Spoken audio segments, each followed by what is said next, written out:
Because we were so consumed. We became master of the ministry, but never master devotion. Minahal natin, you know this, minahal natin yung kingdom. Nakalimutan natin yung king. But for us to effectively mag-function ang kingdom ng tama, we must preach consistently about the king, because there is no kingdom without a king. This is still about a personal relationship with our Lord Jesus Christ. Hindi mo pwedeng sabihin, Pastor, ako malapit ako sa Diyos dahil ang sipag ko sa... No! Kahit effective ka pa sa ministry, it doesn't mean intimacy. Maraming masisipag, pero malayo na ang puso sa Diyos. At yan nawa ang huwag mangyari sa atin. Huwag nawang mangyari sa atin ang katulad ng nangyari kay Martha. Kilala niyo po ba si Martha and Mary? Kapatid po nila si Lazarus. One time, namasyal po si Jesus sa bahay ni Martha. Oh, Martha, halika. Martha, ito po si Martha. Yan, hallelujah. Mataba po talaga si Martha. Kasi laging nasa kitchen. At pinuntahan niya rin si Mary. Mary, halika. Ayan. Opo, maitim po si Mary. Pero magkapatid po sila ng buo. Alam niyo po ba, when Jesus came, He came for Martha and Mary. Look at me, don't miss this. Malapit na matapos. Kasi akala ng iba, ang pinuntahan lang ni Jesus, si Mary. No.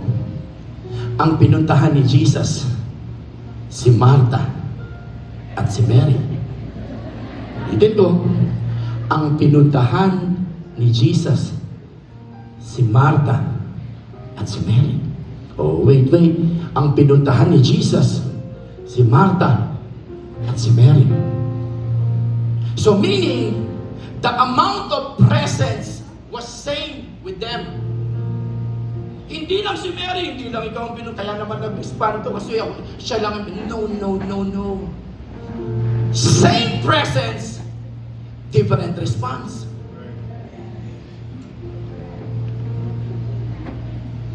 Listen, ang pinuntahan ni Jesus is Martha and Mary.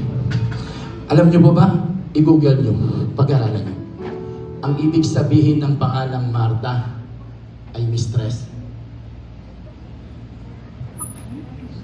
Kabit. Tingnan mo yung katabi mo. Kabit ka ba? Oh! That's a good question. Dahil sabi ng Diyos, pwede tayong maging adulterous. Dahil sa pamamagitan ng mas mahal natin ang mundo kaysa sa Diyos. Ayaw ng Diyos maging kabit. Ayaw ng Diyos yan. So Jesus came. Huwag kang upuan, bro. He came for Martha and Mary. But look, the response ay hindi parehas. Nung dumating si Jesus, ang ginawa ni Martha, halika Martha, nagpunta siya sa kitchen. Ayusin mo magdrama, ha? At gusto niyang magluto para kay Jesus na wala namang mali. Walang mali.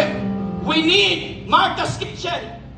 Pero ang problema, the religion wants us to have the spirit of Mary with the mentality of Martha.